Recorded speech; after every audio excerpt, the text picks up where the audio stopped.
Le 12 mai à 20 h, rendez-vous sur la chaîne YouTube du diocèse d'Avignon pour découvrir César de Bus, notre nouveau saint.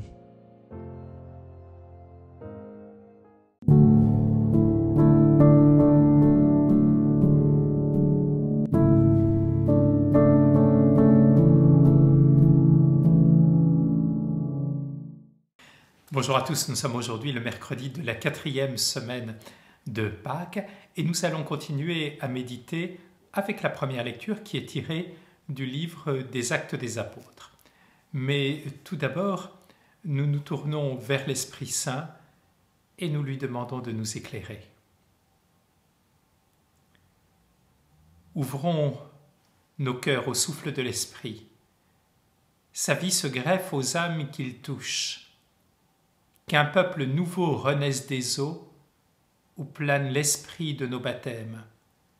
Ouvrons nos cœurs au souffle de Dieu, car il respire en notre bouche plus que nous-mêmes.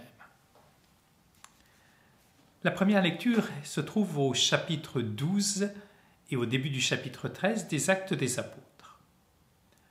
En ces jours-là, la parole de Dieu était féconde et se multipliait.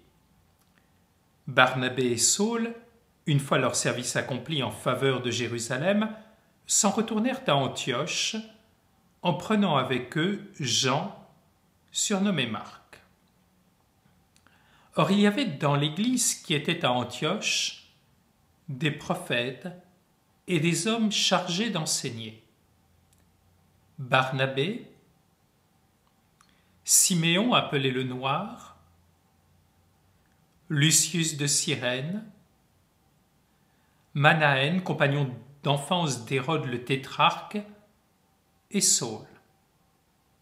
Un jour qu'ils célébraient le culte du Seigneur et qu'ils jeûnaient, l'Esprit Saint leur dit : « Mettez à part pour moi Barnabé et Saul en vue de l'œuvre à laquelle je les ai appelés. » Alors, après avoir jeûné et prié, et leur avoir imposé les mains, ils les laissèrent partir. Eux donc, envoyés par l'Esprit Saint, descendirent à Séleucie et de là s'embarquèrent pour Chypre. Arrivés à Salamine, ils annonçaient la parole de Dieu dans les synagogues des Juifs. Ils avaient Jean-Marc comme auxiliaire. Nous allons maintenant entendre l'essor de l'Évangile en dehors de Jérusalem. Conformément à la parole de Jésus, le jour de l'Ascension, la parole a d'abord été annoncée à la Judée, puis à la Samarie. Maintenant, le centre de gravité de l'Église a bougé, nous l'avons entendu hier. Il n'est plus à Jérusalem, il est maintenant à Antioche, où, pour la première fois, les disciples de la voie ont été appelés chrétiens. Désormais, dans cette église d'Antioche, il y a des convertis qui viennent du judaïsme traditionnel et également du judaïsme hellénistique. Paul et Barnabé ont évangélisé cette ville d'Antioche pendant 1 an, puis après un voyage à Jérusalem, ils reviennent dans cette ville d'Antioche.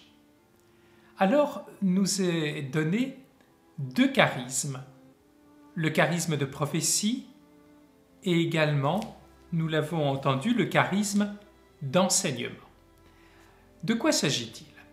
Le charisme de prophétie consiste à soutenir le peuple chrétien. En fait, il s'agit de véritables pasteurs. Ceux qui enseignent doivent tirer de l'Ancien Testament un enseignement qui est un enseignement nouveau et découvrir dans cette parole de Dieu le Christ ressuscité. Or, dans la communauté d'Antioche, nous venons de l'entendre, 5 hommes ont ce double charisme. Nous avons entendu une liste. Cette liste, elle peut nous paraître quelque peu anecdotique, un peu ancienne et amusante. En fait, elle est très riche en théologie. Tout d'abord, nous avons entendu le nom de Barnabé, nous le connaissons bien maintenant. Joseph. Celui qui est plein de compassion, c'est un lévite, c'est-à-dire qu'il appartient à la tribu sacerdotale, il appartient au judaïsme traditionnel par sa naissance. Et puis dans cette communauté, il y a un homme, nous l'avons entendu, qui s'appelle Siméon. Il est très certainement africain. C'est pour cela que l'on appelle le noir. Et puis il y a un homme, Lucius. Il porte un nom romain, mais il vient de Libye, de Cyrène. Et puis il y a cet homme, Manahem, qui doit être un homme extrêmement riche, un ami d'enfance d'Hérode. Il appartient donc au judaïsme qui est peu orthodoxe. Il appartient certainement au mouvement que l'on appelle les Hérodiens. Et puis, en fin de liste, il y a celui qui s'est converti tardivement, Saul, et qui a été le compagnon de Barnabé. Alors, la communauté se trouve à ce moment-là en prière pour la liturgie, très certainement pour le jour du Seigneur. Ils accomplissent à ce moment-là 2 rites, la prière et le jeûne. Pourquoi le jeûne à ce moment-là? Parce que le jeûne est ce qui nous permet de nous extraire du monde et de ne pas être influencés par lui. Et par conséquent, si nous ne sommes pas influencés par le monde, grâce au jeûne, nous pourrons être attentifs à la parole de Dieu. Et c'est pour cela qu'à ce moment-là, la communauté chrétienne peut se mettre en prière.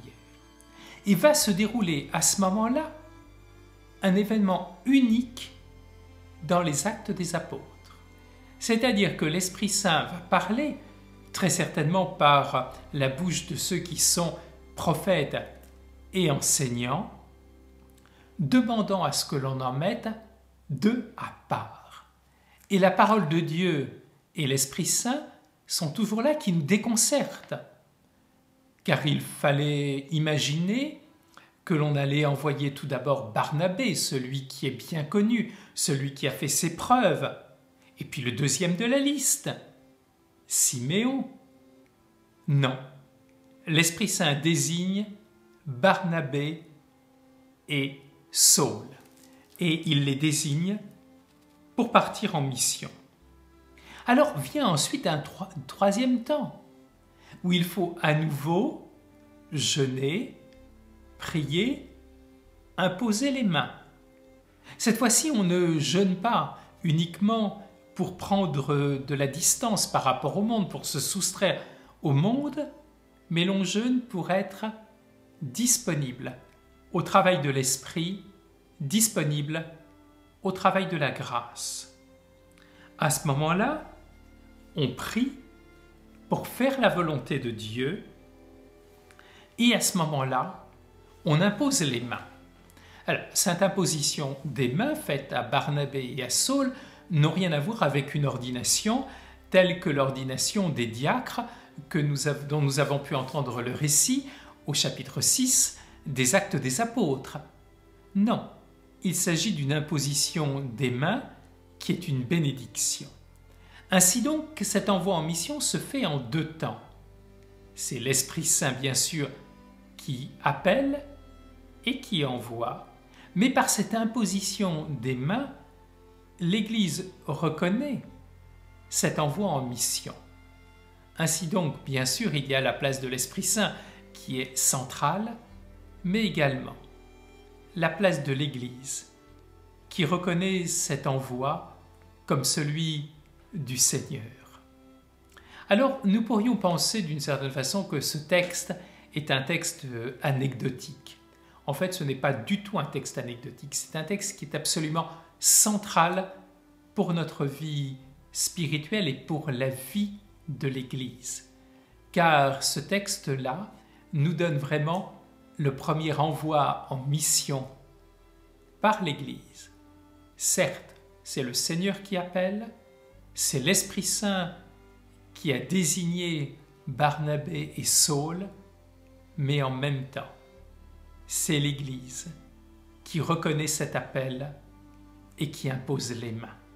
Alors je voudrais, frères et sœurs, qu'en ce jour, cette première lecture nous donne toujours davantage un esprit qui est un esprit missionnaire. Mais ne nous y trompons pas, la mission n'est jamais une question personnelle.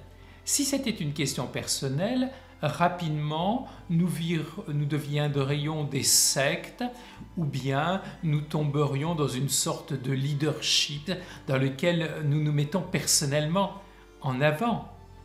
Non, la mission est une question communautaire, la mission est une question d'église. Et si nous ne menons pas la mission en église, elle ne portera pas de fruits, elle ne sera pas féconde. Alors que le Seigneur nous donne de prier nous aussi pour la mission et que le Seigneur nous donne toujours le désir d'avoir un esprit missionnaire et d'avoir des missionnaires à l'intérieur même de notre Église. Bonne journée à tous. César de Bus est né dans une famille chrétienne. La maman était très pieuse, il est élevé dans l'amour de Jésus, du Christ.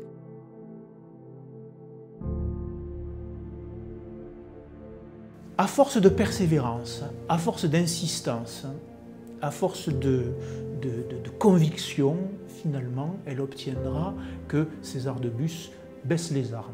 Et à tous les deux, ils obtiennent que César de Bus baisse les armes et se rendent, mais se rendent à la grâce de Dieu.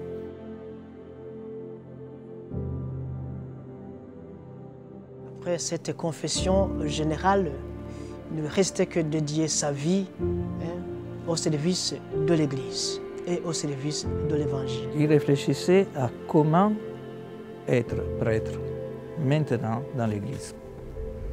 C'est une question qui a dû l'atteindre longtemps, parce qu'on pourrait dire maintenant je suis prêtre, je suis arrivé, c'est bon. Qu'est-ce qu'on peut faire de plus?